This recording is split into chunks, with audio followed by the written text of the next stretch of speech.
দেশব্যাপী আলোচিত, পরিচিত, জনপ্রিয় হবিগঞ্জ ৪ আসনের সংসদ সদস্য ব্যারিস্টার সৈয়দ সাইদুল হক সুমনকে চুনারুঘাট থানার ওসির মাধ্যমে হত্যার হুমকি দেয়ায় নিজের জীবনের নিরাপত্তা চেয়ে রাজধানীর শেরেবাংলা নগর থানায় হাজির হয়ে সাধারণ ডায়েরি করেছেন। এরই প্রেক্ষিতে সুপ্রিম কোর্ট প্রাঙ্গণে সাংবাদিকদের সাথে এক আলাপকালে রাষ্ট্রযন্ত্র তাকে বাঁচিয়ে রাখতে চায় কিনা সেই প্রশ্ন দেখা দিয়েছে বলে মন্তব্য করেছেন এই সাংসদ। তিনি বলেছেন, থানায় জিডি করার আগেই আইন শৃঙ্খলা বাহিনীর উচিত ছিল যারা হুমকি দিয়েছে তাদের খুঁজে বের করে আইনের আওতায় নিয়ে আসা, কারণ তাদের থেকেই তিনি হত্যার হুমকির তথ্য পেয়েছেন।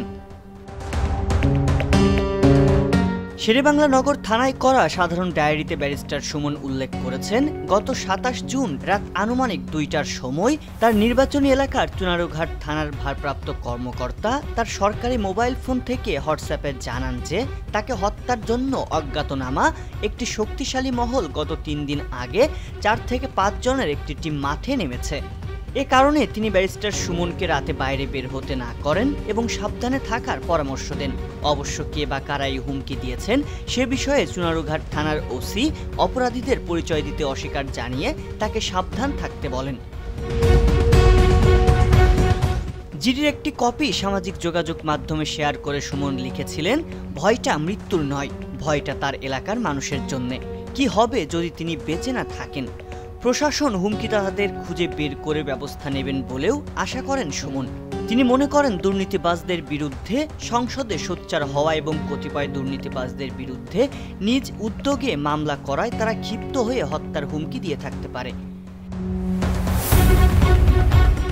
দেশীয় একটি গণমাধ্যমের সূত্রে জানা গেছে, একজন প্রবাসী গণমাধ্যম কর্মীর সাথে চুনারুঘাট থানার ওসির কথোপকথনের অডিও পেয়েছেন তারা। সেখানে ওসিকে বলতে শোনা যায়, একজন ফোন করে এমপি সুমনের সঙ্গে কথা বলিয়ে দিতে বলেন। ওসি বলেন এটা তার কাজ নয়, তবে হুমকিদাতা চাইলেই ব্যারিস্টার সুমনকে সরাসরি ফোন করে হুমকি না দিয়ে একটি থানার কর্মকর্তার মাধ্যমে কেন হুমকি দিলেন তা বোধগম্য নয় অনেকের কাছেই। এ নিয়ে সামাজিক যোগাযোগ মাধ্যমে তৈরি হয়েছে নানা প্রশ্ন।